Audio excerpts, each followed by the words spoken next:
Okay, so the final topic we're going to consider in this lesson on computation is that of entropy maximizing methods.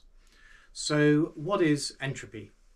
Well, a given system can have different states that look the same from a high-level perspective. So take the example of a city planner who's planning rubbish collections, for example. They're going to be interested in the total number of people living in a particular street, Acacia Avenue, let's say. But they're not interested in the fact that it's the Jones family living at number 43 and the Smith family living at number 45, as opposed to the Smiths at 43 and the Joneses at 45. So although those are different states of where the Smiths are here or there, to the city planner, they are the same. They're the same thing. It's just they're only interested in the total number of people. So we can say that there are different microstates, which are those states that differ in detail, precisely which family is living where, that can correspond to the same macrostate, the same overall number of people living in the street, which is what the city planner is concerned with. And the idea behind entropy maximization is that we say the system is most likely to be found in the state, the macrostate, that has the largest number of microstates corresponding to it. So if we have a macrostate that has 100 microstates that can give rise to it, and another macrostate that has, say, 10 microstates that can give rise to it, we say the system is most likely to be in this macrostate that has 100 microstates, or 100 ways of getting to that macrostate, as opposed to this one where there's only 10 ways of getting to that macrostate. So the idea behind entropy maximization is that if we know something about the details of the microstates, then we can predict or explain the macrostate that the system as a whole is likely to be in. So let's have a look at a concrete illustration of that. Okay, so let's take the example of throwing 2 dice and working out the score. So I've drawn up here all the possible ways the dice can fall. And these are different microstates, but the microstates can correspond to a number of macrostates, which is the total score on the dice. And if we look at this one here, the first, if we call the dice A and B, so A is 1 and B is 1, that gives the macrostate a score of 2, and there is one microstate that will give that. That's the only way to get 2 by throwing a pair of dice. Then here, for the macrostate with a score of 3, there are 2 ways. We can either have A is a 1 and B is a 2, or A is a 2 and B is a 1. Those will both give the score of 3. So there are 2 microstates, and so on. And we can see that the macrostate that has the largest number of microstates contributing to it is a score of 7, a macrostate score of 7. 1 and 6, or 2 and 5, 3 and 4, 4 and 3, 5 and 2, or 6 and 1 will all give a 7. And so if we throw a pair of dice, the most likely outcome is a score of 7.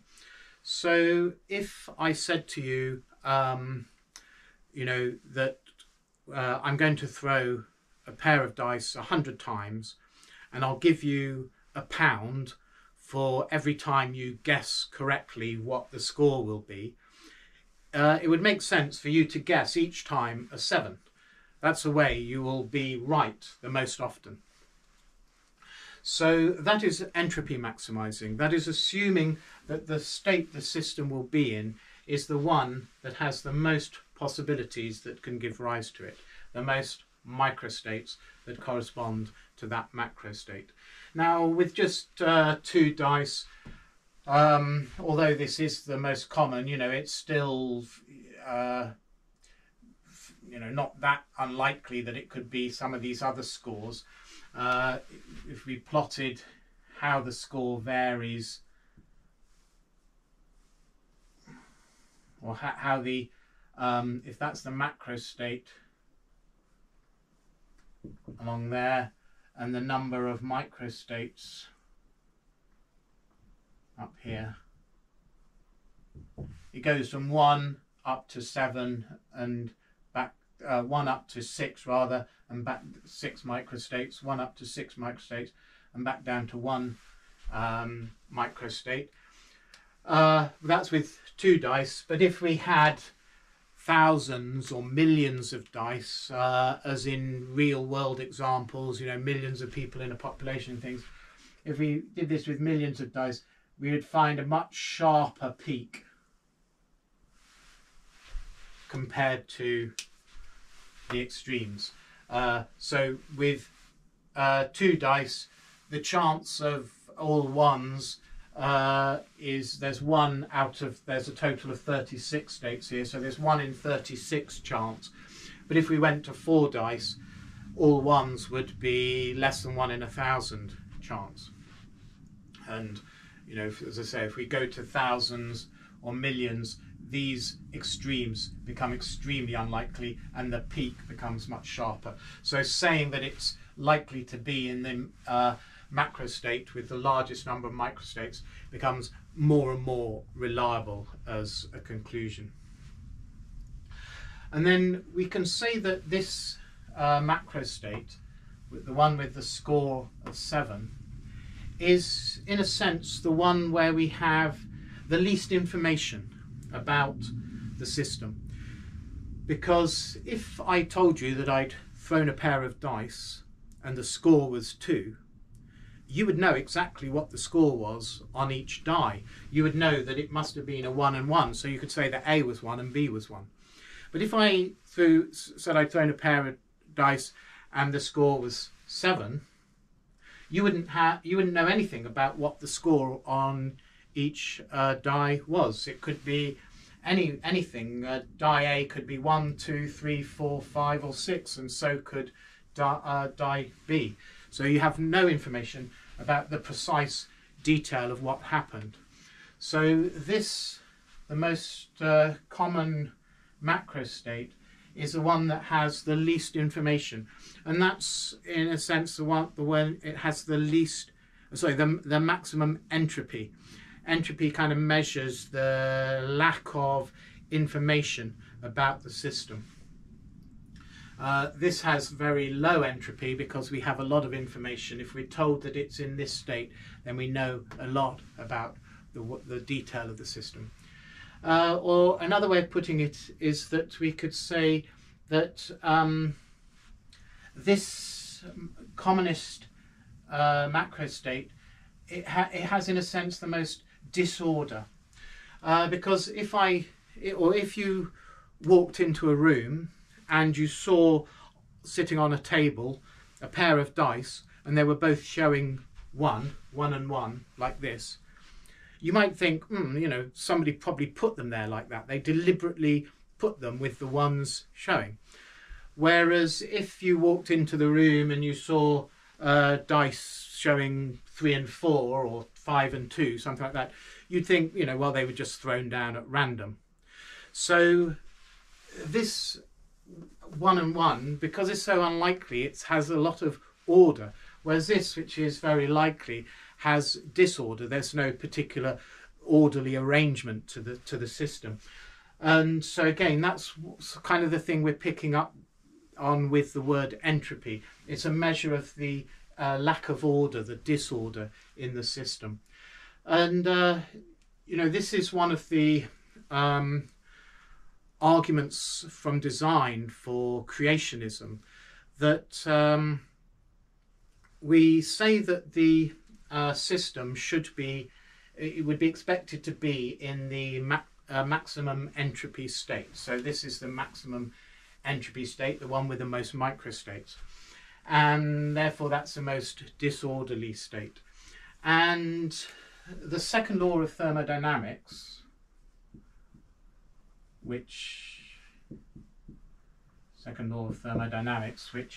is not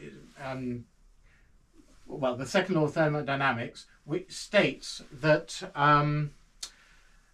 entropy increases, basically. Entropy increases with every event, let's say. Or it can stay the same, in fact, but I'll leave that off. But entropy increases, or at least stays the same with every event, but it never decreases. Perhaps I should put it the other way around. Entropy never decreases. It always either stays the same or increases. So, so this is a strange thing about the universe. We should expect, by this principle, that the universe would be in a maximum entropy state. That's the most likely way to find the universe.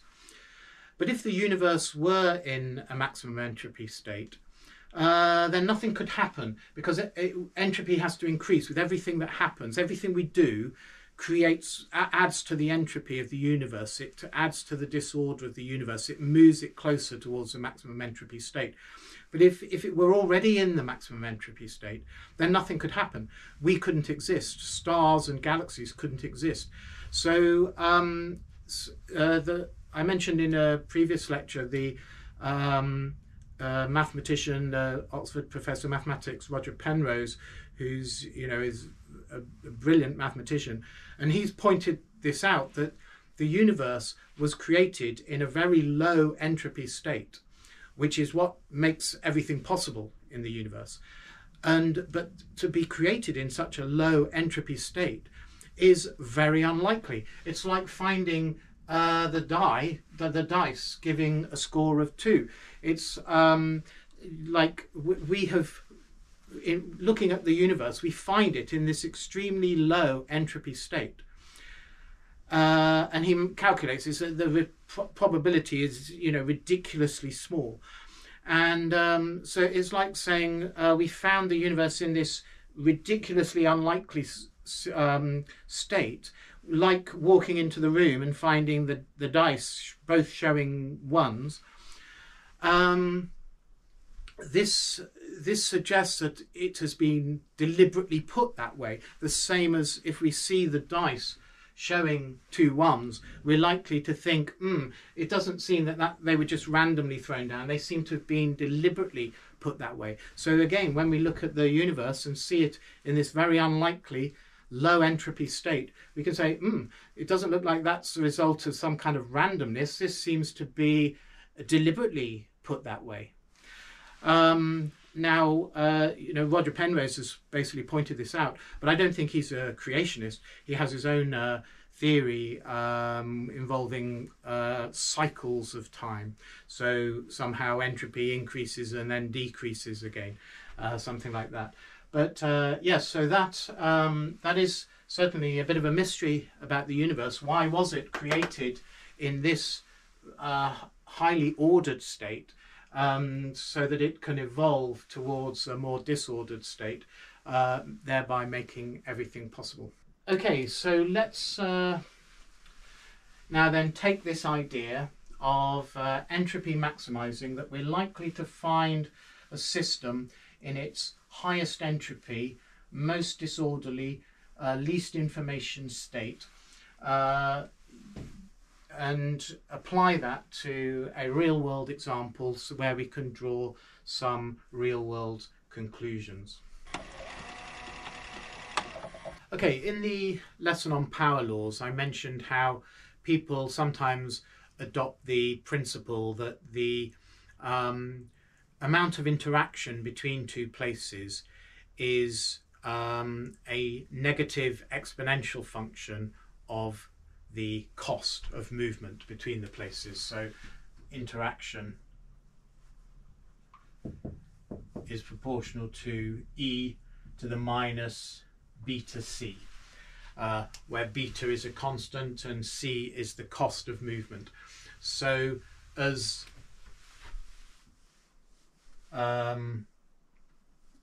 that's interaction. This is the cost of movement between two places. It's a negative exponential. It goes down like that. So the costlier it is to move between the two places, the less interaction there will be. So interaction with the neighbouring village occurs more frequently than interaction, you know, with a village on the other side of the world, which is more costly to get to, at least in physical terms. And the reason we mentioned that in the power law lesson was because then if cost is related to distance as through a Weber-Fechner type effect, so that you know, it's the percentage increase in the distance that affects our perception of cost. Going 10% further feels as costly, whether it's 10% of a 10-mile journey or 10% of a 1,000-mile journey. And then if that's the case, then c will be proportional to the logarithm of the distance, and then this would turn into a power law. So that's why we mention it. But we're bringing it up again now because we can show how this principle comes from an entropy maximizing method. We can derive this as the formula for the relationship of interaction to cost using an entropy maximizing method. So let's have a look at that. Okay, so the scenario we're going to think of is of a city that's divided into a grid of cells or regions or districts, and people live in a particular cell. Say someone lives here and they work potentially in another cell. So there's where you live and where you work. And if you live in one cell and work in the other, then you'll be making trips from where you live to where you work every day. And we're interested in the distribution of the trips.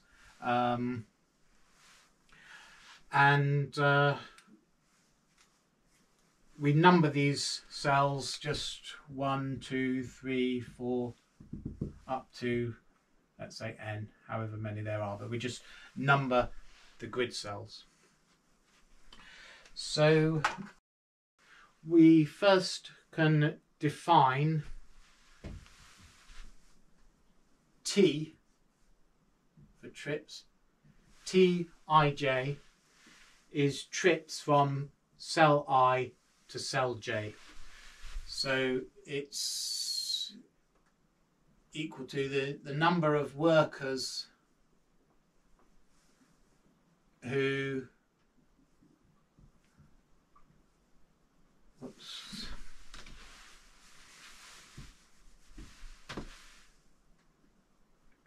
live in I and work in j. And we're going to be interested in what kind of pattern do we get for this, all the possible values of Tij for all the different possible values of I and j from 1 to n. And then we define OI, which is workers who live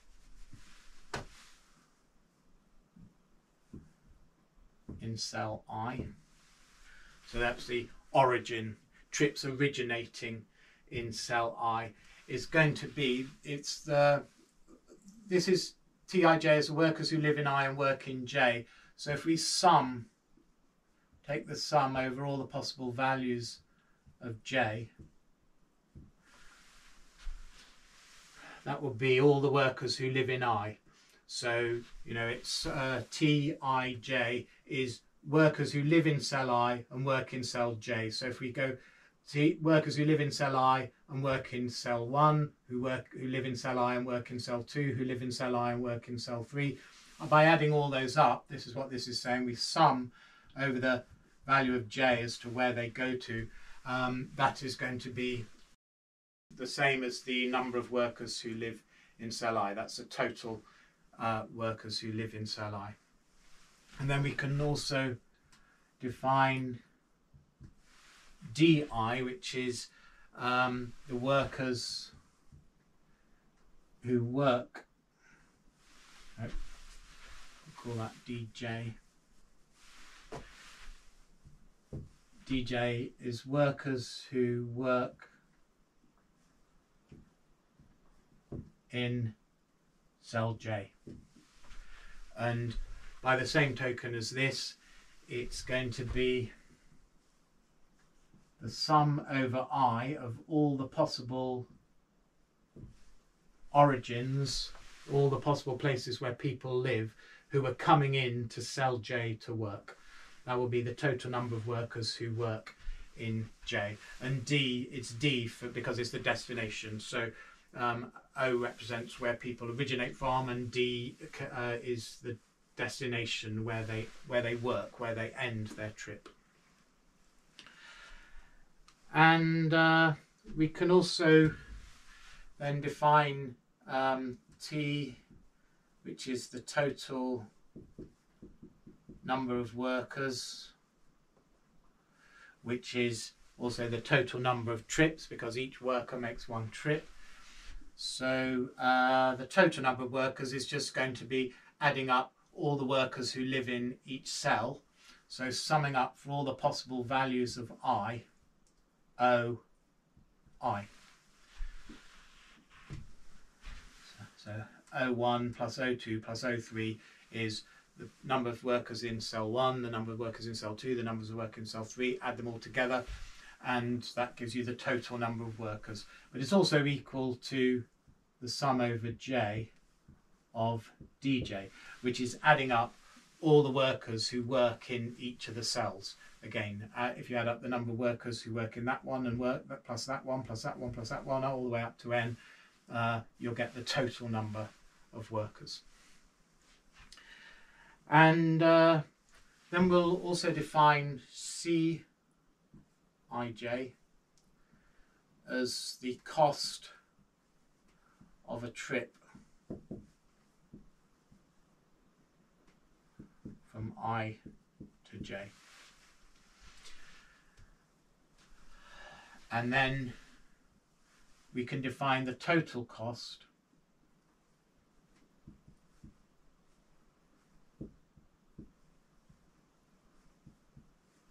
of travel in this system is going to be, there are Tij trips from I to J, and each one of them costs Cij. So we multiply the cost by the number of such trips, Cij times Tij. That gives the cost spent on trips from I to J, and then we need to sum that over all the possible values of I and J, all the possible pairs of cells. You can go from 1 to 2, 1 to 3, 1 to 4, 2 to 3, 2 to 4, etc., 2 back to 1. So we add all those up. That will give us the total cost of travel. And we can assume that we will assume that the total cost of travel is a constant. Because a city, produces a certain amount of economic output. It produces a certain value, revenue, prosperity, and people so that will be distributed among the people working in the city, and each person has a kind of a fixed percentage of their income goes on travel. So they have a kind of travel budget. So there will be a total travel budget for the people living in the city. Certainly we make that assumption anyway for this for the purpose of this derivation. And what we're interested in is the trip distribution. So the trip distribution is a particular set of numbers, Tij, and I will vary from 1 to n, and j will vary from 1 to n. So this will be set of numbers T11, T12, all the way up to T and n.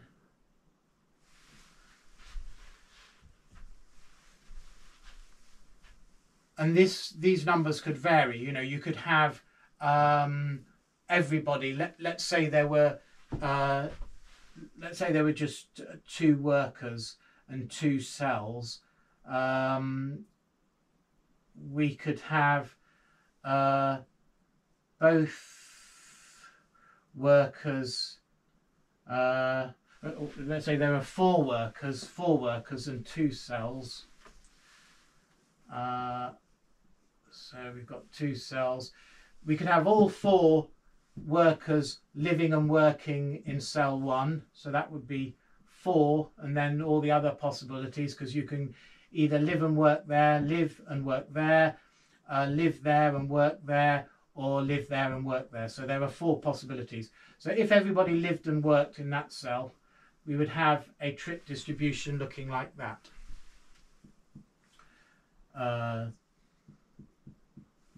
Tij. That would be the trip distribution if everybody lived and worked in that cell.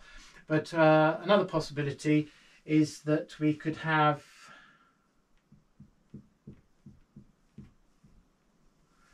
one, so that one person lives and works there, another person lives and works there, another person lives there and works here, and another person lives there and works there. That would be 1. That would be another alternative possibility for the trip distribution. And our entropy maximizing method suggests that the trip distribution we should get is the one that is most likely. And you can probably imagine that everybody concentrating in 1 has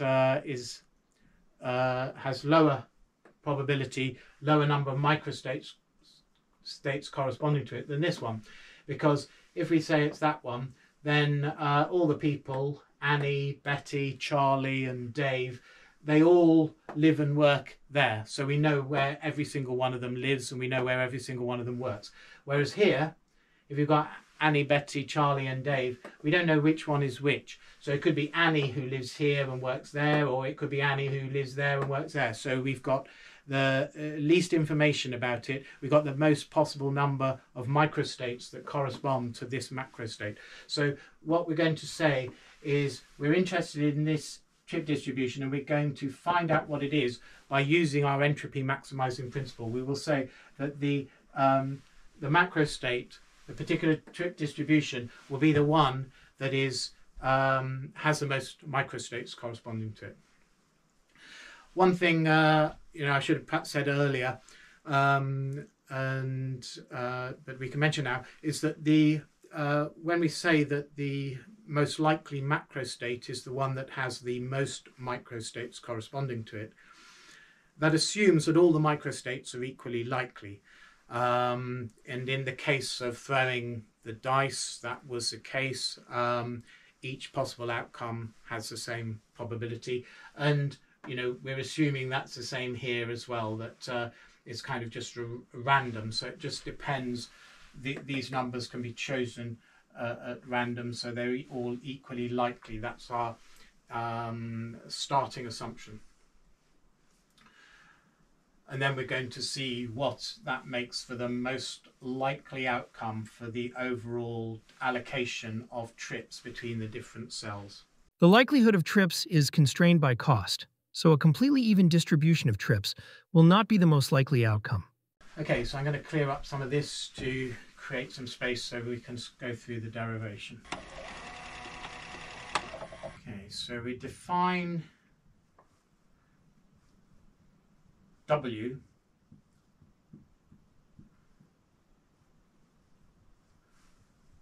of Tij, the trip distribution. W is the number of macrostates that give rise, W is the number of microstates that give rise to that macrostate, a particular trip distribution. So W is counting the number of microstates that give rise to this. And we want to maximize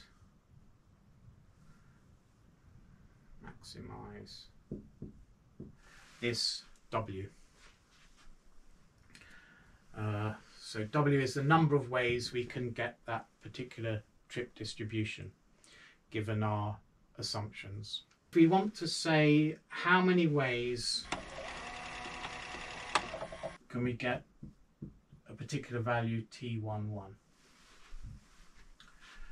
So there's a total of T workers, and we're going to say that there are T11 trips. So there are T11 workers who live in cell 1 and work in cell 1.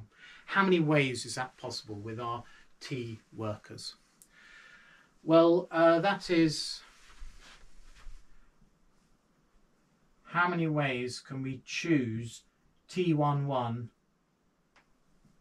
workers from T? So, you know, we've got hundreds or thousands of people living in the city, and we're going to choose some of those people to be living and working in cell 1. And we're asking how many ways can we choose T11 people from that list to be the workers that fit that category. So we need to think about how many ways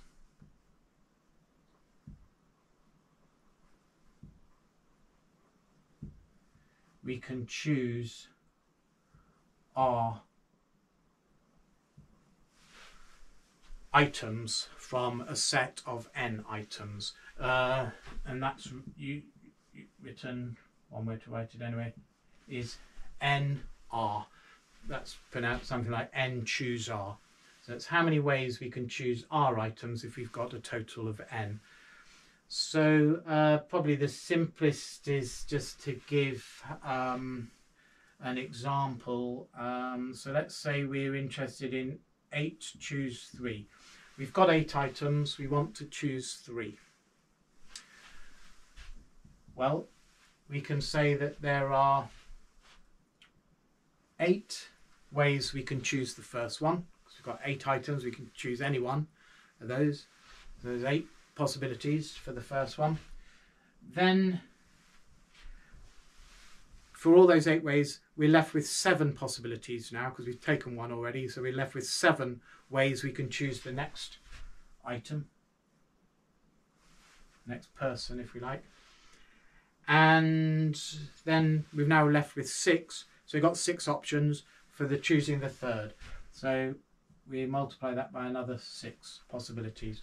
So there are 8 ways we can, 8 times 7 times 6 ways we can choose 3 people from a set of 8. And we can write that as,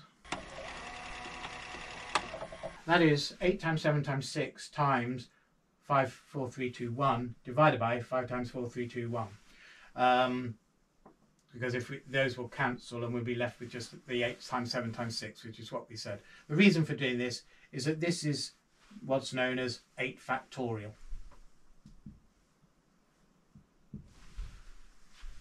So any number where we take it and then multiply it by 1 less, then 2 less, then 3 less, all the way down to 1, that is that number factorial. And so this is 8 factorial and this is 5 factorial.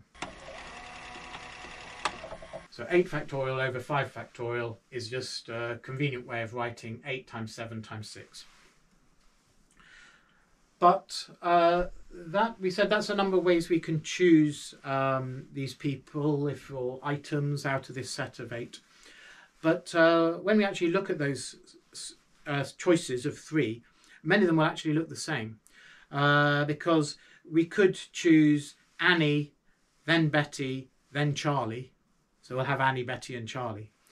But we could have chosen Charlie, then Betty, then Annie. But we still end up with Annie, Betty and Charlie. So to us, those are exactly the same. We got the same set of people at the end of the day. And there were other options as well. You know, we could have gone Charlie, then Annie, then Betty. So how many ways are there, if we're choosing 3, that we could all end up with the same number? Well, it's really how many ways can we arrange Annie, Betty and Charlie in a sequence, because those correspond to all the different ways in which we could have plucked them in order from our set of 8. So the number of ways we can choose or arrange Annie, Betty and Charlie, there are 3 ways we could have chosen the first, because we're saying we're ending up with Annie, Betty and Charlie. So we could have chosen Annie first, we could have chosen Betty first, we could have chosen Charlie first. So there are 3 possibilities there. But if we've chosen Annie first, then we're only left with 2 possibilities for the next one. That's Betty or Charlie. So once we've chosen the first one, we've only got 2 options for the second one, and then we've only got 1 option for the last one. So you can write this, there's 3 times 2 times 1. And what I've done here is I put this on the bottom line, because we said that of all these options, this number will be the same. So we would divide by that number, we'd bring all those together. There would be, in this case, 6 of these will be exactly the same for every combination. So we need to divide by that. And so that is here, 3 times 2 times 1 is 3 factorial.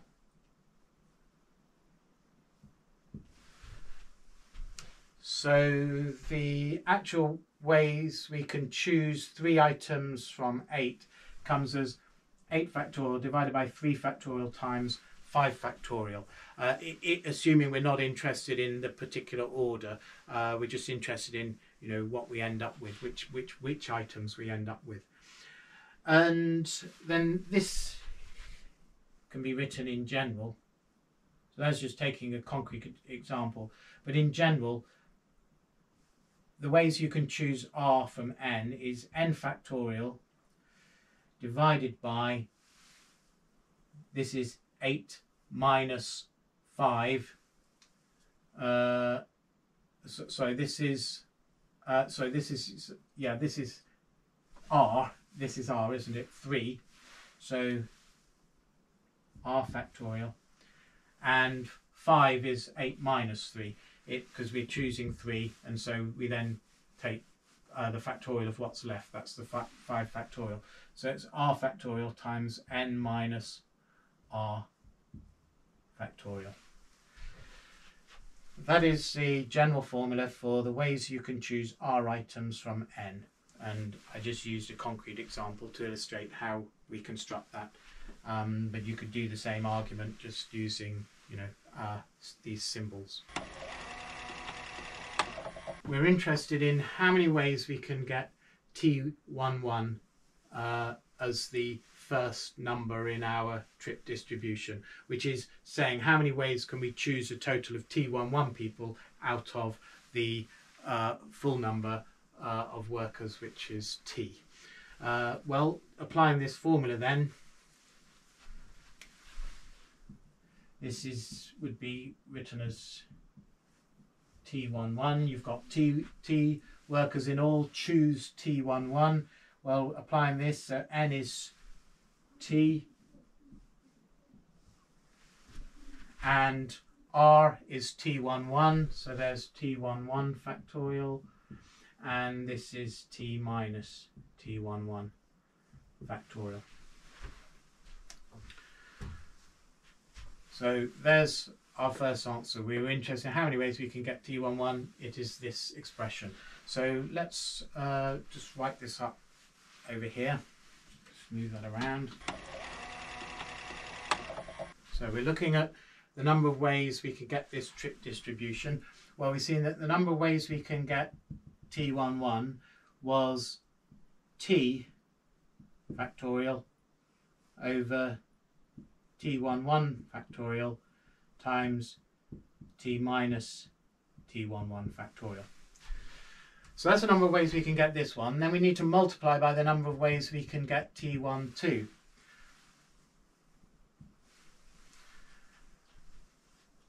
Well, we've now got, so if we've chosen t11 already, we've now left with t minus t11. So we're now choosing from t minus t11 as a number of workers left over for us to put into another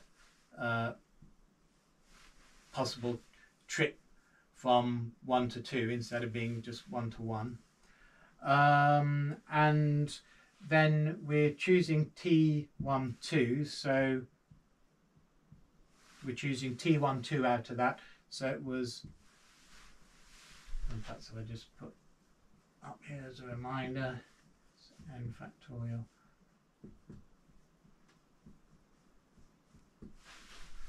So in this case, r, the number we're choosing is t12, so that comes down here. And now this is t minus t11, that's n minus r, so minus t12 factorial. So that's a number of ways we could choose t11. Then that's, given we've chosen t11, that's a number of ways we can choose t12. Now we need to go to t13. How many ways are left now to choose the t13? Well, this is just t minus t11 minus t12, because we've already allocated those workers, so that's the number of workers left that we've got to choose from. And down here now we're choosing t13 out of that lot, and then that's n minus r, which is t13 factorial. And so it will go on all the way up to tnn.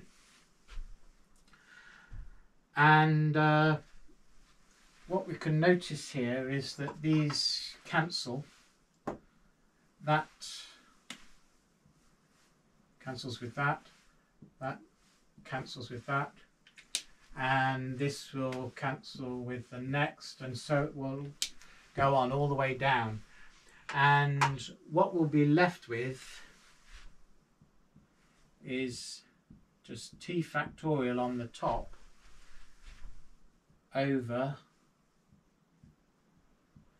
t11 factorial, t12 factorial, t13 factorial, all the way up to tnn factorial.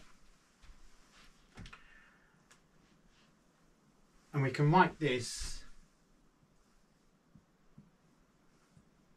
as t factorial over the product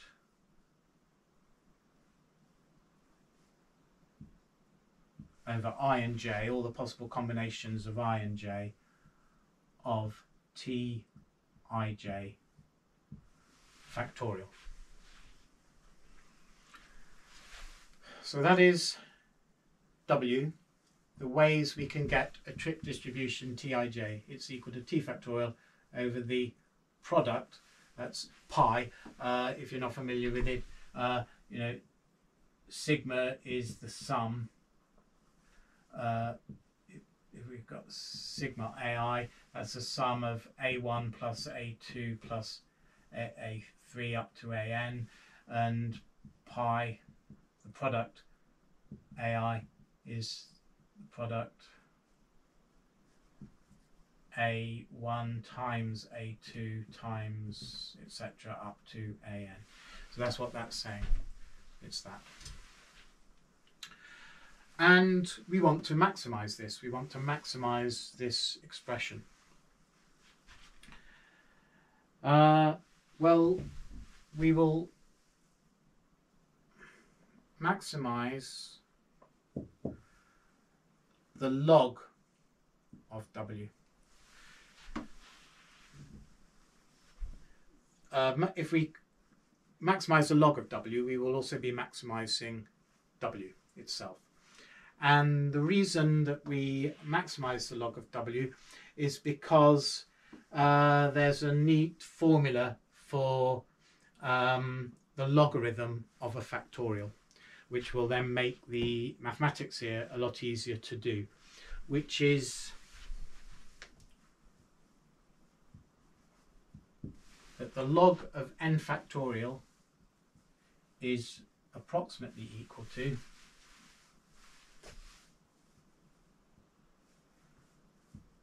n times log n minus n.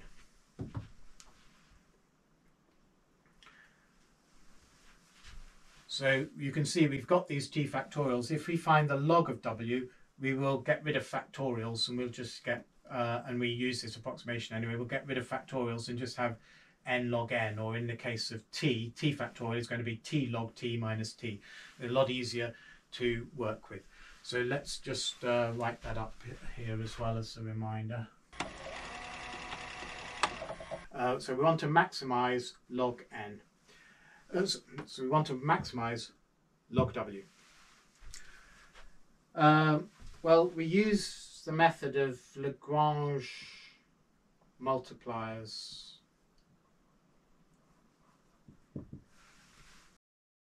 So here we're getting a bit esoteric, and I haven't gone through this in detail, but we can just accept this on trust, that this is a technique for maximizing something, in our case this, where we also have constraints, because we can't choose these numbers completely freely, because they've got to add up to the total number of workers, and we also know that they need to add up to these OI and DJ. That we've got to make sure that our trips satisfy these things. These OI and DJ have got to add up to the total number of workers, and we also know that we've got this constraint as well, that the total cost, which is fixed, has got to be equal to this expression here. So our TIJs are constrained by being forced to remain within this travel budget C, the total cost of travel. So so we've got some constraints, and to solve such a problem we use this method of Lagrange multipliers, where we define this thing L, which is firstly the thing we're trying to maximize. So in this case it's log w, and then we add in our constraints. So one of our constraints is that OI has to equal the sum of TIJ. So that is a constraint. OI has to equal the sum of TIJ. So what we do is we subtract that from the constraint, because this is what can vary, our TIJs. Remember, the TIJs are in here, W, because that's W is W of TIJ, so that expression depends on TIJ. So these are variables we can adjust, but they're constrained to add up, and that should just say the sum over J. tij has got to add up to oi, so we subtract that from oi, and we then multiply it by something that can vary. This is the Lagrange multiplier, and this is for the ith cell. So for the ith cell in the grid, we have to have the oi equals sum over j of tij. So we've formed that subtraction, oi minus sum over j of tij. We multiply that by lambda I, but that's one constraint, but we've got this constraint for every single cell, I from 1 to n. So we've got also that constraint for all the possible values of I. So we'll have, let me just tidy that up. So we'll have one constraint for like that for each cell I. So there's an awful lot of constraints. And we've also got this other constraint that dj, the workers working in j, has got to be the sum over I of tij. So we do the same sort of thing. We're going to form dj minus the sum over I of tij, and we multiply that by a Lagrange multiplier, where here we'll use the symbol mu, Greek letter m, mu, l, the Greek lambda, the Greek letter l, and similarly we've got to add up, or we've got a constraint for each cell j, so we add up all those constraints over j, and then we've got our last constraint. The total cost of travel has to equal this. Now this is only one constraint that applies globally. It's not applies to a particular cell. So we've got c minus sigma. So there's the constraint that had a variable has to add up to give this c, and here we've just put a Lagrange multiplier of beta in front of it. So as I say, there's no addition, there's only one of those. And the way this method works then is that we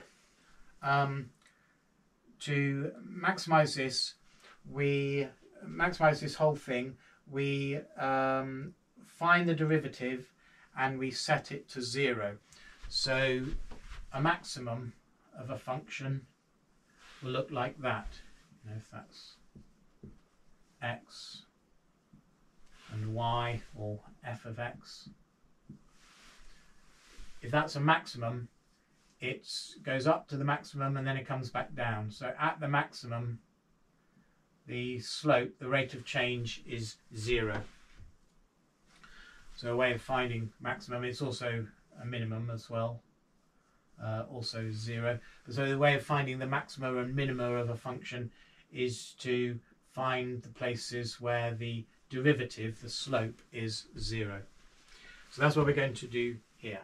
So we need to find, and we've got to do that for each possible tij, because we haven't got just one variable, we've got lots of variables, all the t11 all the way up to tnn. We can vary all those subject to these constraints. So we've got to try and maximize it with respect to each tij.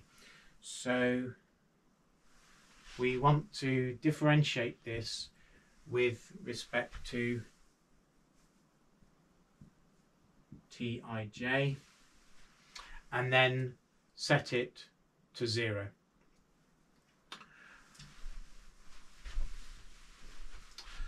Right, so how are we going to do that? Well, the first term we need to differentiate is log of w. So what is log of w? Well, here we've got that w equals t factorial over this product over I and j of tij factorial. So let's get rid of all this working and write that up again. So we have w equals t factorial the product over I and j of Tij factorial. So that's W, and we want log W. Well, taking logarithms turns a multiplication into an addition, or a division into a subtraction. So this will be log of t factorial minus the logarithm of this.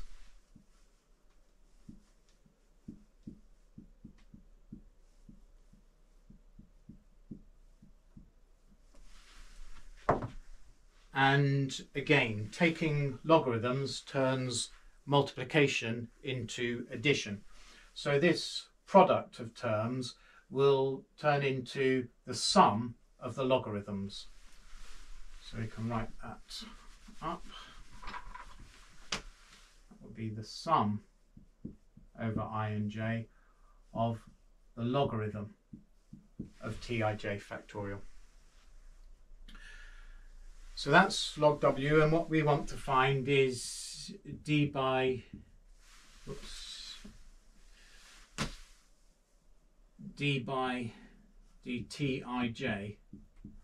of this log W. Well, when we differentiate this, t factorial, that's just a constant, so that will disappear. And the only term in this sum that depends on Tij is Tij itself. So we'll be differentiating log of Tij factorial. Everything else is a constant from the perspective of Tij and disappears. So this is going to equal minus d by dtij of log of Tij factorial. So now we need to differentiate that. Well, this is where we can use our expression here for the log of n factorial, where n is any number, n log n minus n. So let's differentiate this with respect to n. So it's differentiating that with respect to n. Well, here we use our rule for differentiating a product. Firstly, we leave that alone, the log n alone, and we differentiate the n. Derivative of n with respect to n is just 1, so that's 1 times log n, so that's log n.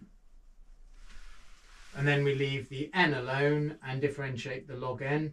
So derivative of log n is 1 over n, so that's plus n over n. And then minus the derivative of n is just 1. So we've got that, and then n over n, well, that's just 1. So we've got log n plus 1 minus 1, those cancel. And we're left with d by dn of log n factorial equals log n.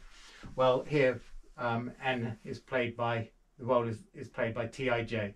So if we differentiate log of Tij factorial with respect to Tij, it's going to equal as minus log of Tij.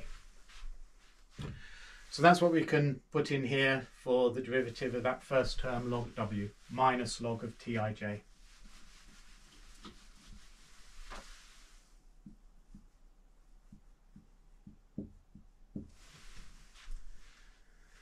Moving on to the next term, well, the only thing in here that depends on Tij and survives when we differentiate, because everything else is a constant which disappears, is the term in Tij itself, and we've got a lambda I times that, so it's lambda I times minus Tij, or minus lambda I Tij. To say that's the only term in all this sum that will survive when we differentiate with respect to Tij. And when we differentiate this with respect to Tij, that goes to 1, and we're left with minus lambda I. So this is minus lambda I. And then similarly here, The only thing that will survive here again is the term in Tij, and there's a mu j in front minus Tij. So it's minus mu j Tij. Differentiate that with respect to Tij, we're just left with minus mu j. And then lastly, we get the idea now. The thing that survives here is the Tij, so it's going to be minus beta Cij Tij.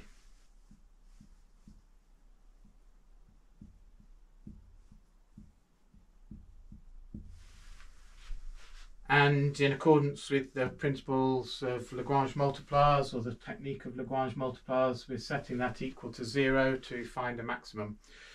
So we can now rearrange this. If we take the log of Tij onto the other side, or the minus log of Tij onto the other side, and then just swap the sides around, we'll get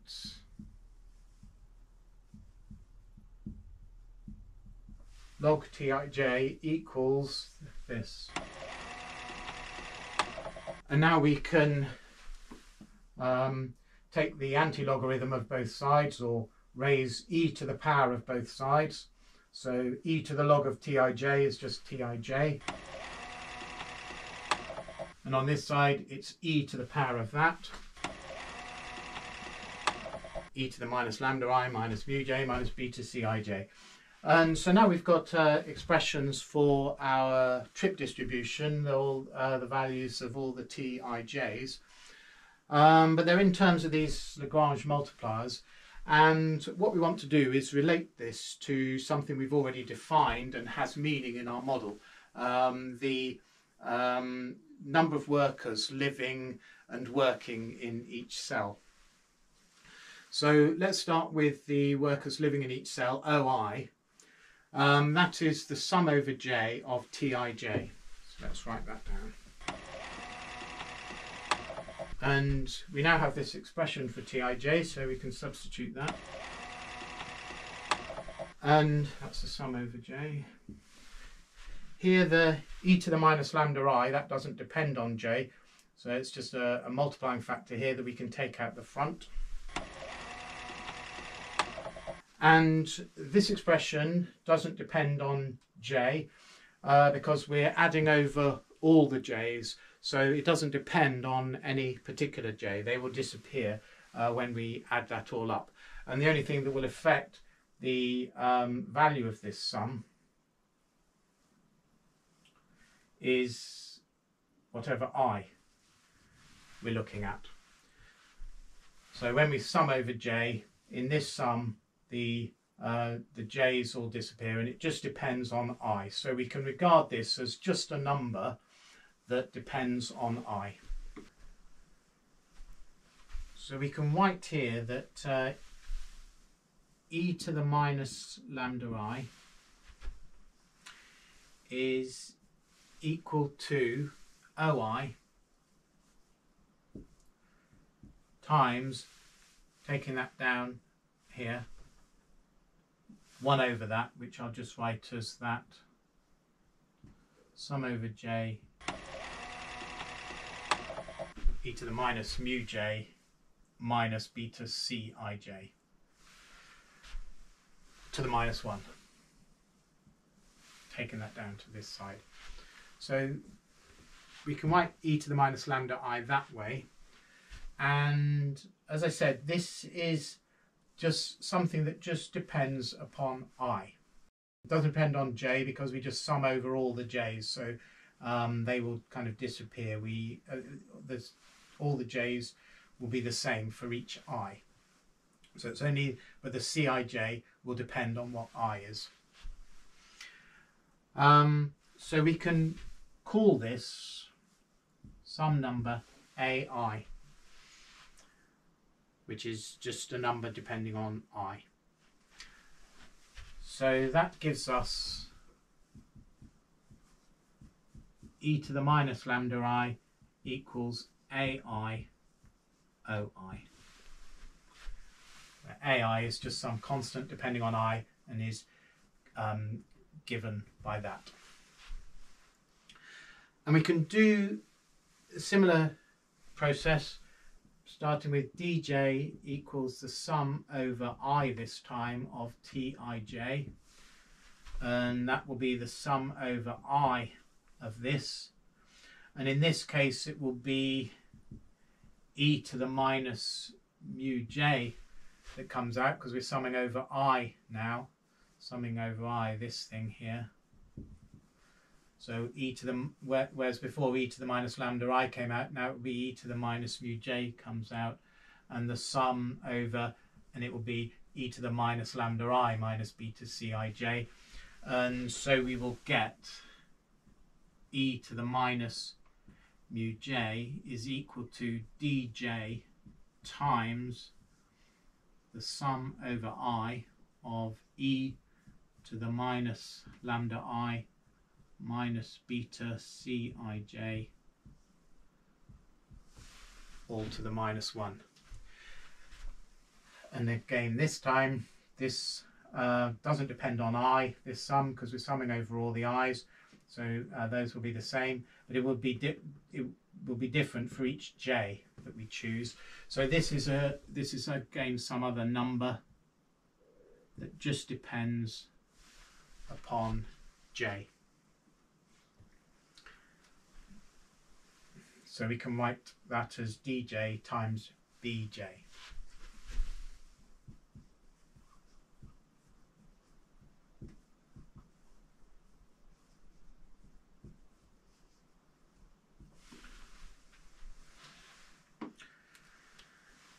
So e to the minus lambda I is some constant, and this is just another way of writing it that expresses it in terms of the OI's constraints, which is a more convenient way of looking at it, because you know, we can these correspond to real things that we can measure, and you know, we can say how many workers are living in I, for example.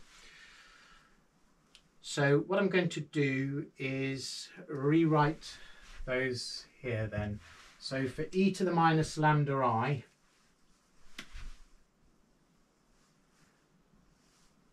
we've got AIOI, and for the minus mu j, we've got this bj dj. Okay, so we're going to rewrite this tij equals, for this we had AIOI, and this was bj dj,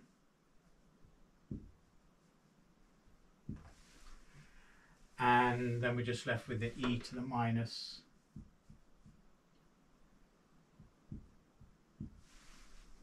beta cij.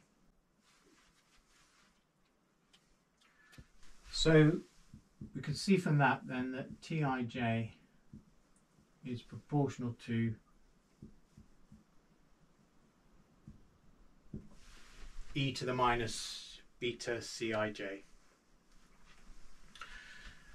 which is, you know, what we started with, that the number of trips between two places is proportional to the negative exponential of the cost of the movement of the trips between the two places. And as I said, if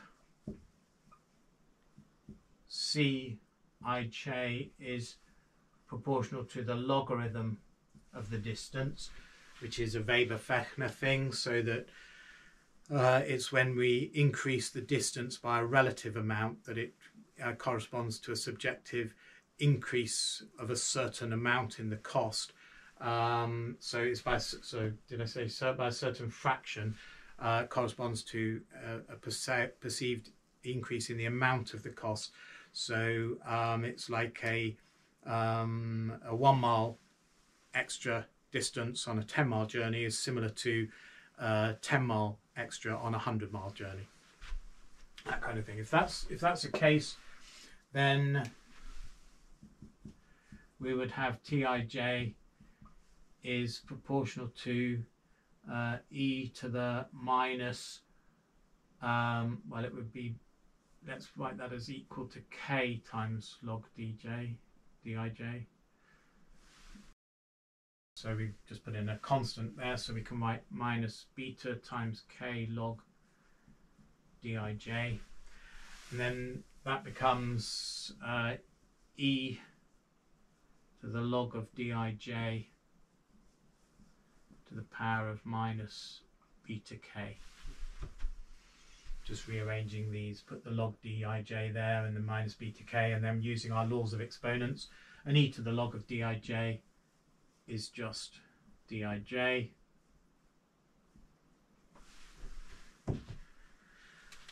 So the number of trips between two places would then be a power law of the distance between them, if that assumption is true.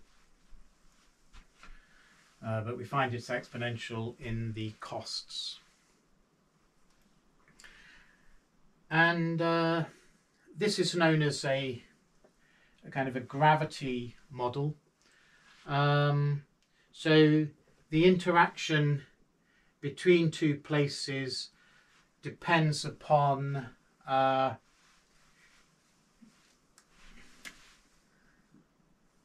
of the weights of the two places, and A is divided by, because of the minus sign, some function of the cost or the distance, which we've just seen here could be a power law, or if cost is just directly proportional to distance, it would be an exponential law, but it could be a power law if we assume that. So it's like Newton's law of gravity, which says that the force is proportional to the mass of the first thing times the gravitational force between two masses is proportional to the product of the masses divided by the distance between them squared. So the bigger this one and the bigger that one, those tend to increase the force, but the bigger the distance between them, that decreases the force. Well, here, this AIOI is like a measure of the weight of the cell I, where people are originating from. So OI is the number of people there, so the more people, the larger this will be. So it will be kind of, you know, like a big, strong, attracting mass here. It's got a lot of people to interact with places further away. And AI is some kind of measure of their mobility. How, you know, active are they in going out to other places? So that whole thing we can think of as like the sort of weightiness of this place. It's how many people it's got and how mobile are they. So that sort of affects how much they interact with other places. And then the BJ-DJ is like, that's how many people are going to this destination. And so it's sort of attracting people from a lot of other places. So it's got a lot of people coming into it. So it's pulling people in, and the more people that are coming in, the more the interaction between that and other places. And this BJ is some kind of measure of its attractiveness. The larger BJ, the larger the number of trips. So for a given number of people coming in, if BJ is larger, it means it makes it more attractive for a given number of people coming in. So it's kind of measuring how sort of intrinsically attractive the place is. And then lastly, this is the cost or distance function that reduces the amount of interaction. The greater the distance between these two places, either the distance in terms of cost or the physical distance. And the main point of this all then is that we get out of it that, but we'll also now see how we can use this in a real example for studying settlement patterns in the ancient Near East. So let's have a look at that.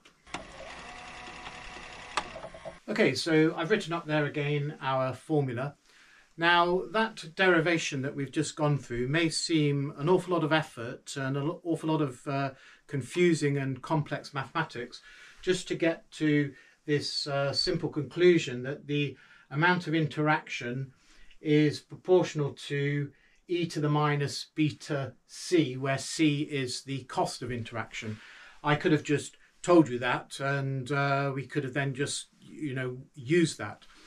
But the reason I went through that whole derivation is because this method, the entropy maximizing method, has been used by archaeologists to study settlement patterns in the ancient Near East.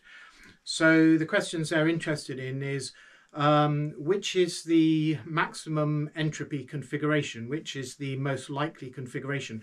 Is it to have lots of little settlements scattered across the landscape, or is it to have a few big settlements? And how does that change as the costs of movement, C, change, for example, with improving transport technology? So this method is very much used for studying patterns, historical patterns, and therefore the kinds of things that we are interested in as theoretical historians. And we need to have an understanding not just of the formula but of how we get to it, so that we can use the ideas contained in it intelligently and adapt the method to particular situations. Now, when the archaeologists are thinking about settlement patterns and due to interaction between settlements with particular costs associated with the movement between them, what they're interested in is the sizes of the settlements. But the trouble is we don't, that's kind of built into the formula. That's the OI, the size of the source of the interaction, and dj, the size of the destination of the interaction. And that is precisely what we're trying to find out. So we don't actually have that, to begin with. That's what we want to know, but also we don't know the trip distributions. So the approach that they adopt is an iterative one, where they would first make some guesses as to what those might be, and maybe just make everything equal or something to start with, and then or maybe random, assign them at random, and then calculate the entropy that's implied, and then adjust everything, and then recalculate the entropy. And if the entropy has increased, then keep that. If not, go back. And if you've kept it, then you make another small adjustment and recalculate and see if that has also improved it. And again, if it does, you keep it and build on that, and otherwise you go back. So it's a kind of bootstrapping method where you're finding the trip distribution, but at the same time you're finding these values, the weights, masses, or population sizes of your source and destination. So let's have a look at how they did that. So the formula that they used for the amount of interaction between places I and j is equal to xi, where x is defined as the population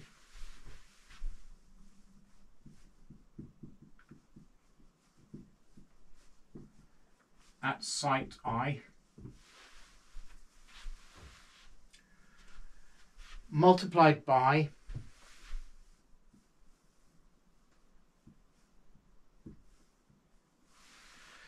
zj to the alpha, where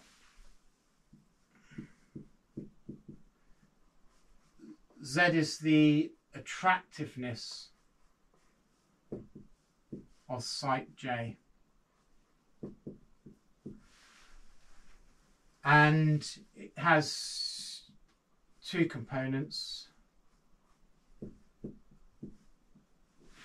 an intrinsic component and a component that's dependent on the amount of interaction reaching the site.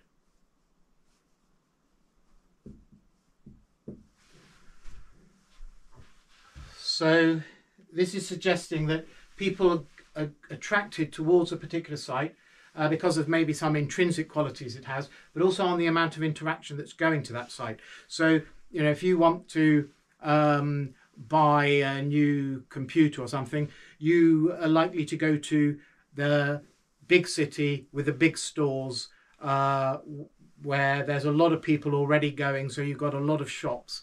So that you can compare them and so on. So the attractiveness of a site to you is a function of how many people are already going there.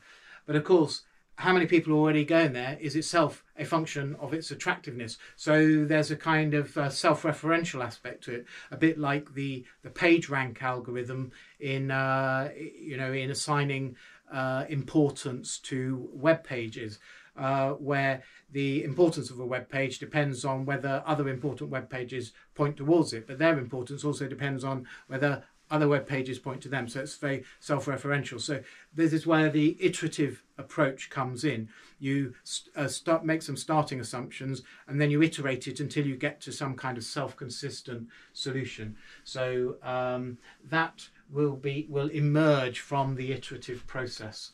The attractiveness of the site, we feed it in, but it will then come out of the iteration. We'll move towards consistent values for the attractiveness of the sites.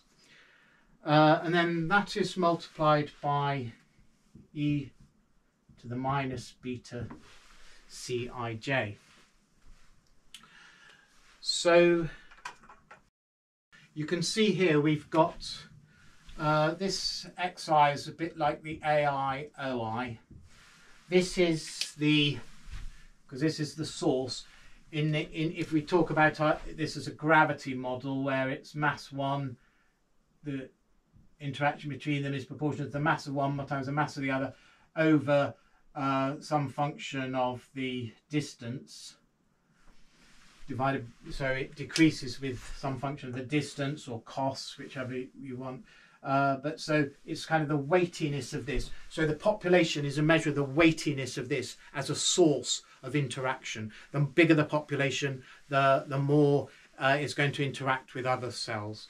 And this corresponds to the BJ/DJ, which is a measure of the weightiness, the mass of something as for attracting traffic into it. So we're saying it's this attractiveness, and so the larger the attractiveness, the more it's pulling people towards it.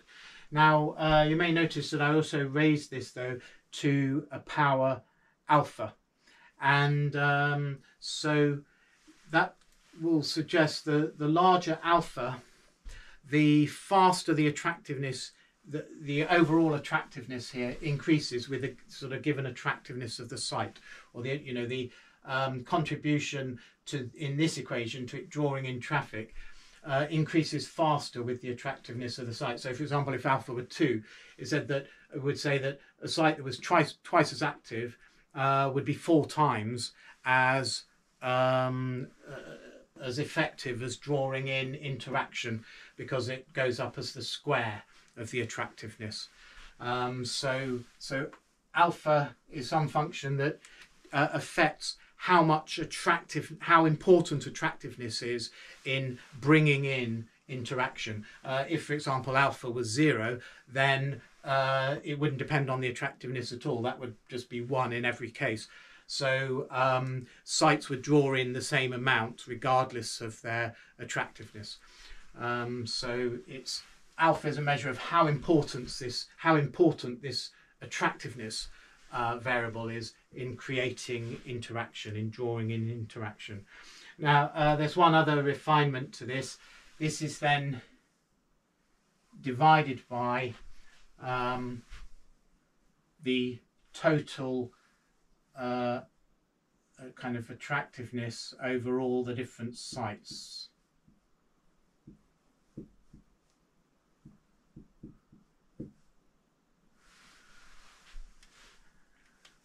So this normalizes it. So a given site, I, can go to j other sites, and it goes as a fraction of the total of all the possibilities that it can go to. They've all got different weights, but then we divide the weight of a site by the total weight of all the sites. So that means that the total amount of interaction will be equal to xi, because these will add up to 1. So if a particular site has half the attractiveness of all the sites put together, then it will attract half of xi as its interaction. And then if another site has a tenth, you know, its attractiveness times its cost function here, if that is a tenth of the total, then it will get 10%, a tenth of the total interaction from here, which is equal to xi. So we're normalizing it so that all the interactions will add up to xi. And then for the iteration procedure, the amount of traffic coming in to a particular settlement, which is represented by dj, that's the traffic coming into the jth settlement, is just the sum over I of tij. That's the traffic coming into the jth settlement from all the other I sites, so other sites I, which is the same as we had the definition of dj before. It's the trips that end on the jth cell. And then given that, so we could, well, if we've got some values for z and for c, and we've assumed some values for these parameters alpha and beta, and we've assigned some xi's as our starting point to all the different settlements, then we calculate that from this, and then we update the attractiveness of the sites. So the attractiveness of site j goes to zj, and it then depends on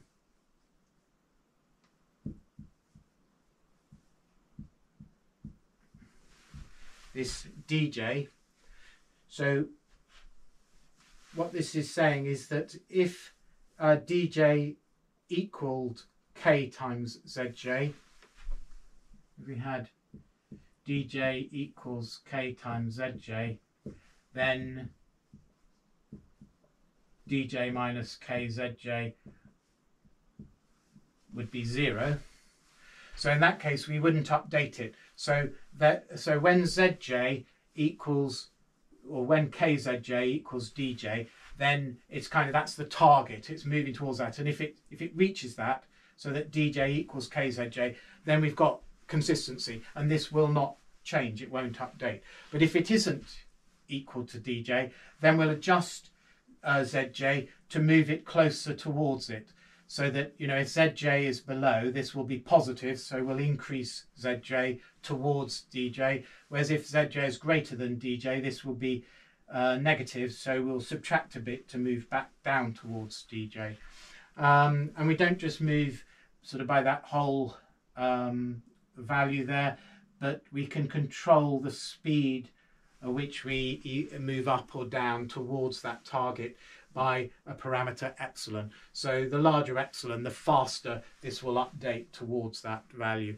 And you would adjust that, because if you have it too large, the adjustments at each stage are too large, you know, they'll swing too far one way and then you'll swing too far back. So you make smaller steps to kind of home in on it.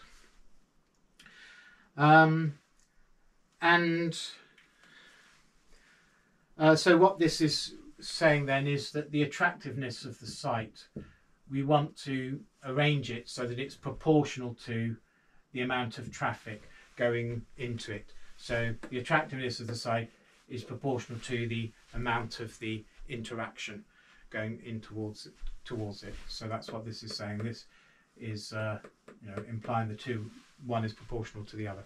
The two are proportional. And then we also have to update the populations of each site. We then assign the populations between each site in proportion to the relative attractiveness of the sites. So at each step, n is the total population.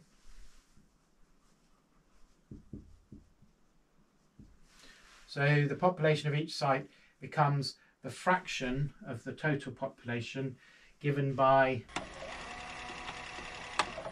Zi, the attractiveness of that site, divided by the total attractiveness of all the sites. So again, this will be normalized, or this is normalized, so that the population of all the sites will add up to n, the total population. So again, there's the logic. We have that formula for the interaction. We calculate the amount of interaction going into each site. We then update its attractiveness according to this formula, which reflects the amount of traffic going into it. And we also update its population. And then we can go back here and calculate the TIJs again and proceed through this. And with that way, we're kind of moving towards a state of self-consistency, and where we've got the most probable set of values for the TIJs and the DJs and the ZJs and the XI populations. And what do we get out of this? Well, let's make a bit of space somewhere. They iterate for 100 steps, or until it stabilizes, so that there are no more updates.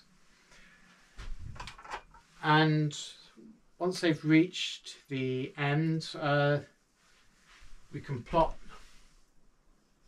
alpha against beta.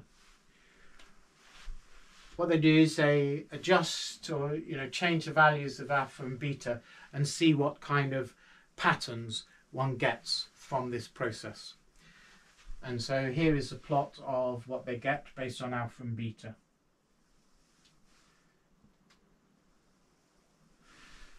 So the first thing is that in this band of values, alpha and beta, they find that you get small sites if beta is middling and alpha is small, and you get larger sites if beta is middling and alpha is large. So we can think about that in terms of, okay, beta, it means it's a middling in terms of cost. It's not very cheap to move around, but it's not massively expensive. It's somewhere in the middle. And then alpha, the attractiveness of the sites, this down here, the attractiveness of the site doesn't very much affect the amount of traffic going to it. Alpha is small, so I said if alpha was 0, it wouldn't affect it at all, the attractiveness. If alpha is very large, though, the attractiveness would have a huge effect. So here alpha is small, so it has some effect, but not very large effect. And so that means that there's no tendency for really large sites to emerge. All the sites are fairly similar in size and fairly small. The population is distributed around among all the sites, which then are relatively similar and relatively small in individual populations. But as alpha increases, so attractiveness becomes hugely important, then the metropolises, the huge shopping centres, become bigger and bigger and bigger, because being big shopping centres, that makes people want to go to them, and the fact that people are going to them makes them attractive, so increases even more the people wanting to go to them. So with large alpha, it favours a few big sites, and the rest, fall by the wayside. So with this approach, you get a few large sites rather than many small ones. And then there's a region above and below this where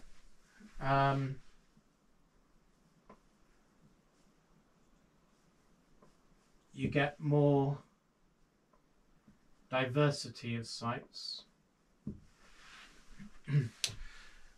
So instead of lots of small or a few large, you get a combination of quite a lot of diversity. Some sites small, some large. So this is saying that if the difficulty of movement is larger, so movement is quite difficult, then you tend to get a more sort of clumpy thing where yes, you can have some large ones, but also you get small local ones, because those larger centres might be rather attractive, but they can't draw in from everywhere, because the sort of more outlying places, it's very difficult to move. So that's difficulty of movement counteracts the attractiveness of it. And conversely, if it's very easy to move around, then it's less important to centralize things.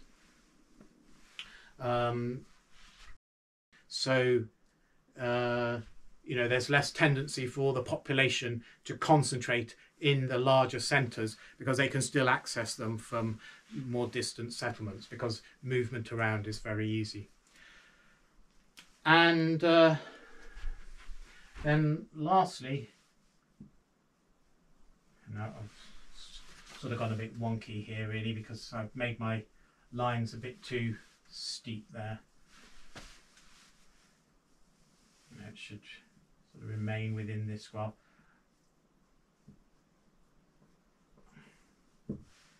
And then in these regions of beta and alpha, you find the settlement sizes become less diverse again. So if movement is horrendously difficult, then each settlement just becomes self-sufficient. And if movement is trivially easy, then again, there's no real incentive for population to move to particular places, because it's just as easy to move there from where they are. So so that makes it less likely that some bigger centres will emerge. And at least that's a kind of intuitive way of understanding this pattern of values. And so if we look at actual settlements in the archaeological record, maybe changing over time, and we can ask, where on this diagram do we find them? Are they few large, more small? Is that a greater diversity or a lesser diversity? That can then tell us where that system of settlements, back in the Bronze Age or what have you, was in these parameters beta and alpha, which measure cost of movement and attractiveness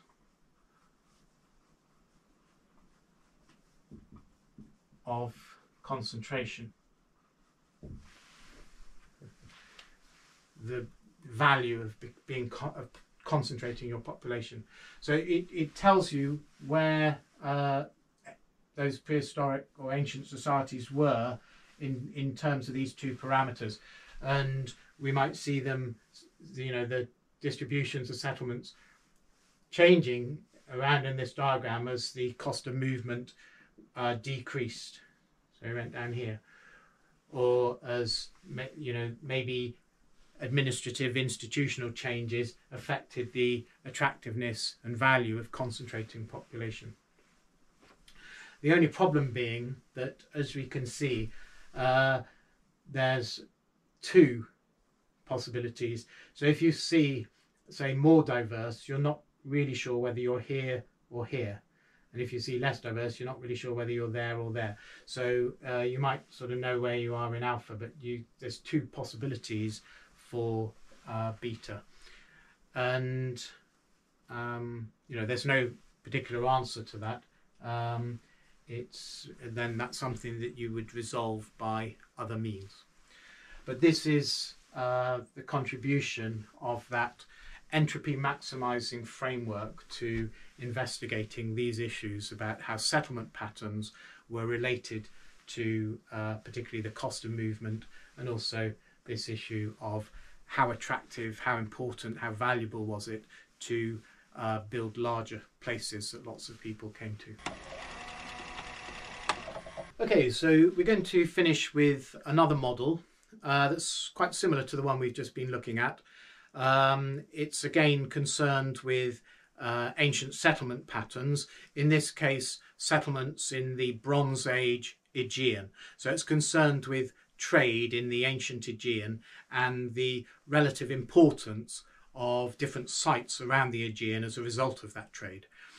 And it's also uses an iterative method like the one we've just been considering. So what we want to get out of the model is what the importance of the different sites is. But the importance of the sites depends upon the amount of traffic coming to them. But the amount of traffic coming to them depends on their importance. So there's that, again, that self-referential aspect. So as before, we assume some starting values for the importance of the sites, and then we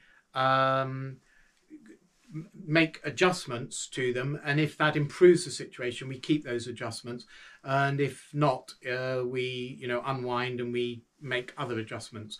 So we're trying to move towards a situation where it's self-consistent, so that the amount of traffic coming to a site is proportional to its importance. So we've adjusted the two in tandem until they come into proportionality for all the sites, or at least close to it, within the limits of how many steps we're prepared to go, or within a certain error margin. And the difference, though, in this case is that instead of looking at entropy, instead of trying to maximize entropy, we're going to minimize energy. So another principle of physics is that systems tend to move towards their lowest energy state. They try to get rid of energy. So this is why things fall, why balls roll downhill. They move from the high energy state down to the low energy state. And how we do this in this case is we define something called the Hamiltonian. Now, in physics, the Hamiltonian is an expression that represents the total energy of a system, and that's the same here, only in our case energy is going to be cost. Cost is high energy. Cost is kind of hot. You don't want hot cost. You want to get rid of that. You want to cool down. So costs add to the energy of the system, and but benefits reduce the energy of the system. So benefits are kind of the opposite of costs. So the more benefit you get out of it, kind of that cools the system down and moves you towards lower energy. So benefits lower the energy and costs increase the energy, or benefits add negative terms to the Hamiltonian and costs add positive terms to the Hamiltonian. And what we're going to want to do is to minimize the value of the Hamiltonian. So let's go a little bit further then. So there were 4 contributions to the Hamiltonian, and the first one is resource exploitation.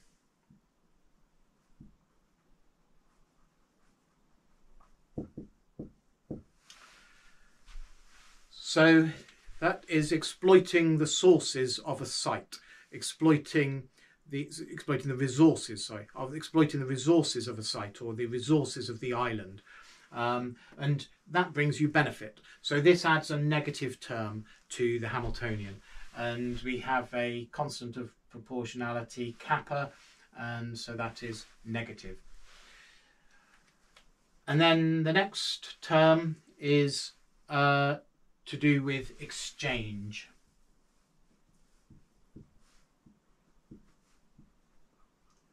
E. So exchanges bring you benefits. You get rid of your surplus product and you get in products that you can't create for yourself. So you get some benefit from the exchange. So this is again going to be a negative term, and the constant of proportionality we'll write as lambda.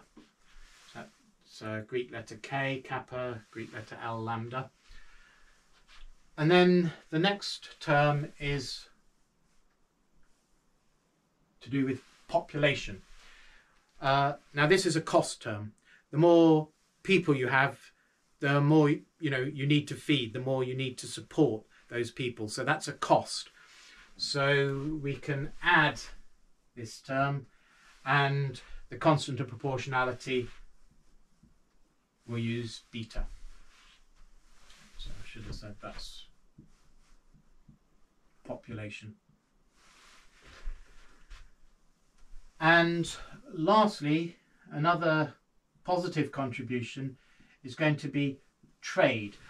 So trade, to participate in trade, you have to travel around to the other sites. So T stands for trade or transport. So it's a cost of trade and transport around to the other sites to participate in the exchange network, and traveling around has a cost. So in this case, the constant of proportionality will be mu. So there's another additive term. So we've got two negatives and two additive ones. Let's fill that in. Trade and transport. And the issue is that there is a trade-off between these things. So, for example, exchange brings you benefit, but to participate in exchange, you have to travel around, and that costs you because of the cost of transport. So we're going to try to minimize this subject to those constraints. And what we need to do is look at sort of detailed descriptions in terms of other variables of what contribute to these R, E, P and T. So let's have a look at that. So for the first one, we'll look at this term to do with resource exploitation. Well, the assumption that the researchers use is that the benefit of resource exploitation is for an individual site. It depends on the basic potential of the site, which is written SI. So SI is the basic potential.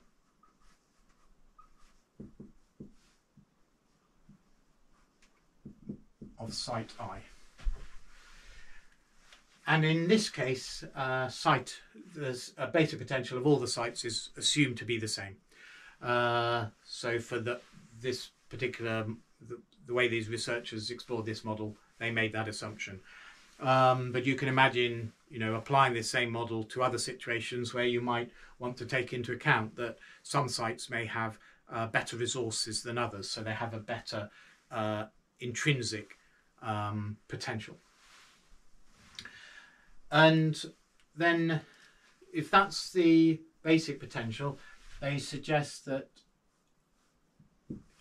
you multiply that firstly by the fraction of the resources being exploited. So VI is the fraction of the site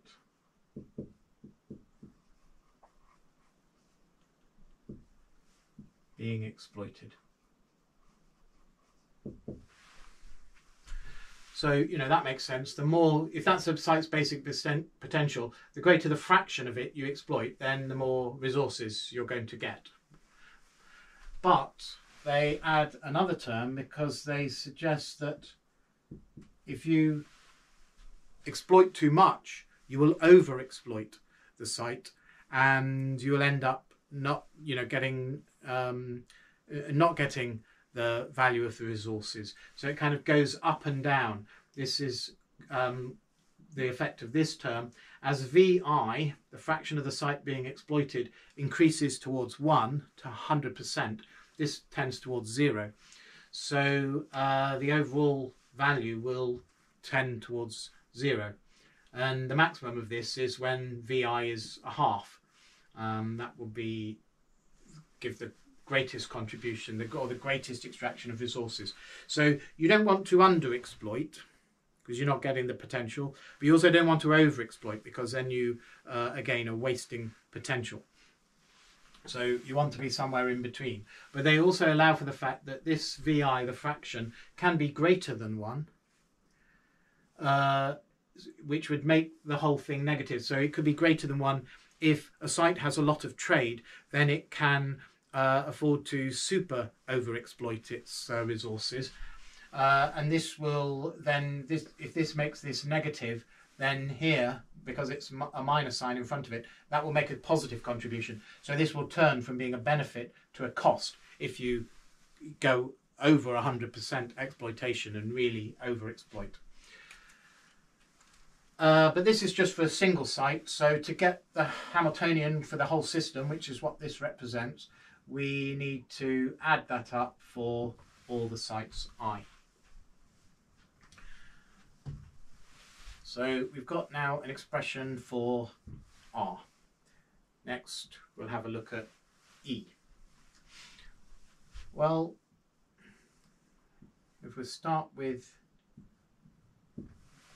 the benefit of exchange between two sites I and J. The expression they give for that is, let me just give myself a bit more space here actually.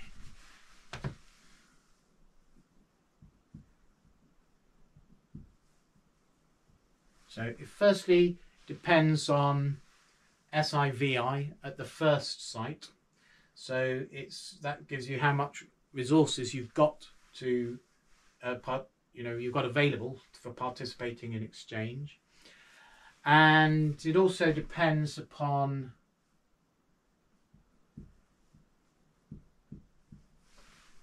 SJVJ, similarly the resources of the other site, which is how much resources it has available to participate in exchange. And then it depends upon a kind of propensity to exchange between the two sites.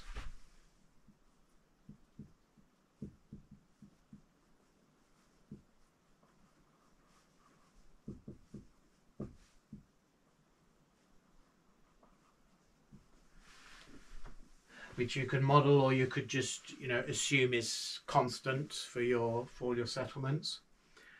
And then it depends on what they call a distance deterrence function.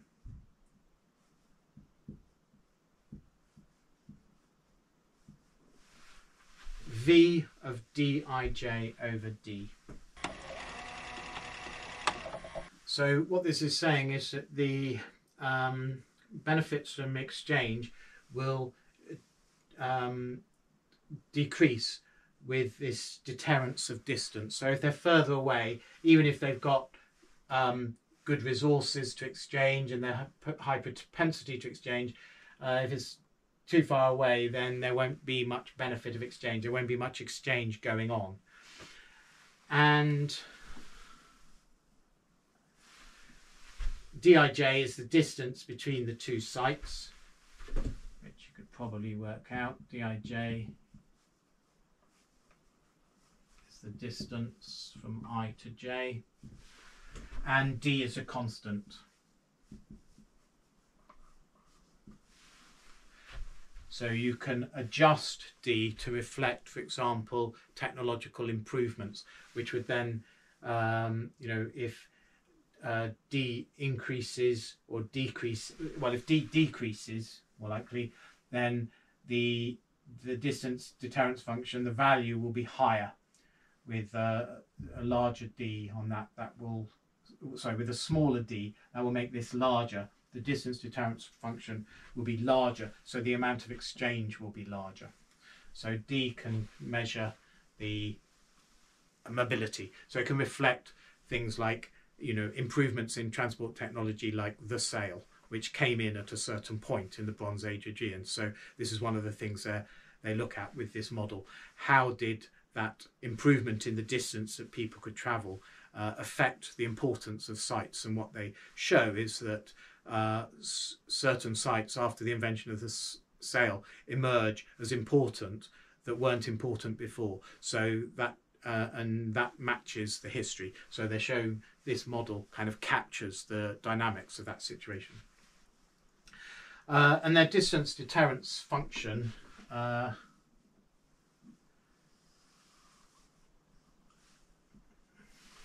is if that's x, it's a measure of distance, v of x equals just get this right, yes, 1 over 1 plus x to the power of 4, and that looks like that.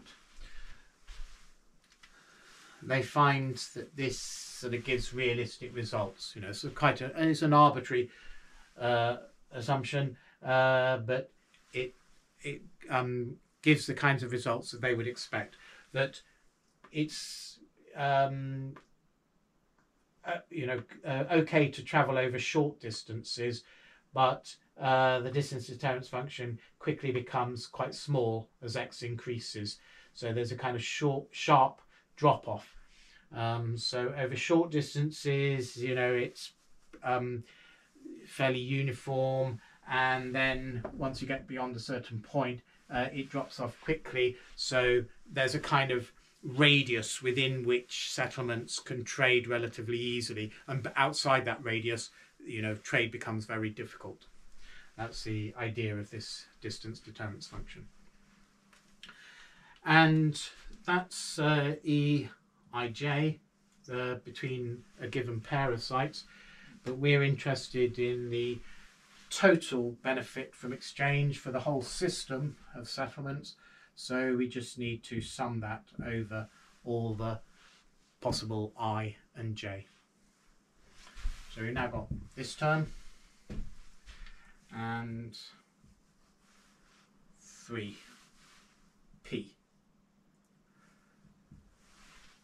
Well, they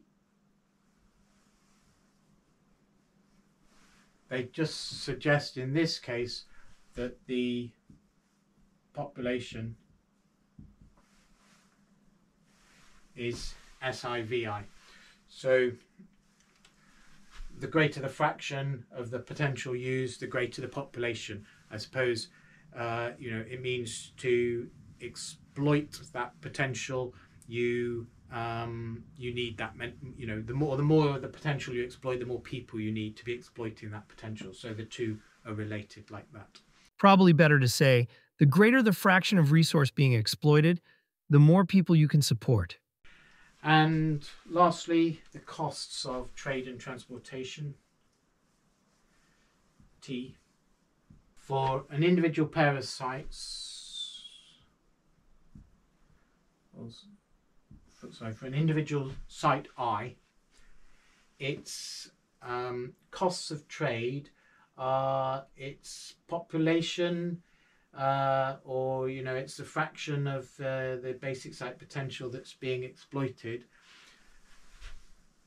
times its propensity to trade with all the other sites. So we add those up. So with that exploited resource, it will trade with sites 1 to n, all the other j sites. And the amount of trade it will have with them will be the sum of Eij, its propensity to trade with each other site. So that will be its total amount of trade. And then we add that up for all the sites I. That's that. Which can also be written as the sum over I and j of Si, Vi, Eij. Just amounts to the same thing. So we now have everything we need to calculate this model. The approach is to assume some initial values for Vi and the Eij's. The Dij's, this is a realistic model of the Aegean, so, and real sites known to archaeology. So the distances between all the sites, you know, are known. We can measure them on the map, so those feed in. So it's just these VI's and EI's, because we also said that SI is just assumed to be the same for all of them.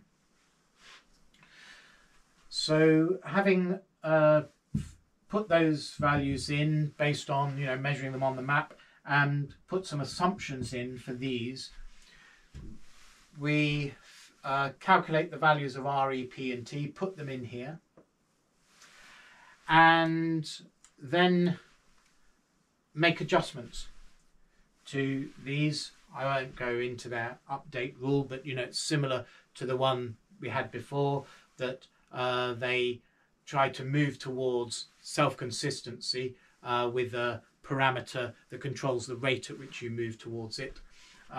So the self-consistency is where the amount of exchange coming in is proportional to the population size of the site, and they then adjust and see if they can reduce the Hamiltonian. And the idea is to get the Hamiltonian to a minimum, because as we said, this is about minimizing the energy in the system, minimizing the costs and maximizing the benefits of the trade exchange in this Aegean trading network. And one of the key variables is lambda, which is here measuring the benefits of interaction. What they find is that as this variable increases, lambda, or this parameter lambda increases, then that enhances the benefits of interaction, and you see this trade network emerging, which corresponds to the archaeological record of the evolution of the trade network in the real Bronze Age Aegean. And this is again a computational approach, because you don't solve these equations by hand, by pen and paper. You put them into the computer and you iterate through a procedure as trying to minimize this value. And one last brief point to make is that when we were considering the example of the traffic moving around the city, the people moving from where they lived to where they worked, we were interested in this entropy measure, the number of ways of getting a particular trip distribution, and we then maximize this entropy measure, or we actually maximized log of W, but came to the same thing. And through that, we got expressions for how the entropy depended on things like the number of people in the different sites, and also the cost of movement. But in doing that, we were making the assumption that all the microstates corresponding to a particular macrostate were equally probable. So a macrostate is a particular trip distribution, and the microstate is, whether it's Annie who's moving from grid cell 2 to grid cell 4, or whether it's Betty or Charlie. We said that it didn't really matter who exactly was making that trip. It was just, we were just interested in the numbers of those trips. And so we also assuming that they were all equally likely, whether it was Annie or Betty, it was all equally likely. But that isn't always the case, and in some situations different microstates can have different probabilities, and that leads then to more exotic expressions for the entropy as a function of the microstates. And those more exotic forms of entropy lead to different conclusions about the behaviour of the system. And in current work in complexity science, which includes looking at social systems, these exotic forms of entropy with non-equally probable microstates have been examined, and they lead to interesting different conclusions about the behaviours of systems. So there's a whole other area of these more exotic entropies that could be relevant to work in theoretical history. So what we've done here is kind of really the basics of the simplest possible measure of entropy, but suitable for an introductory course. But for taking theoretical history forward, there's a lot of potential, more potential in this entropy maximising approach than we have covered here, looking at these more exotic forms of entropy, which might well apply to social systems where different microstates may not be equivalent and equally probable.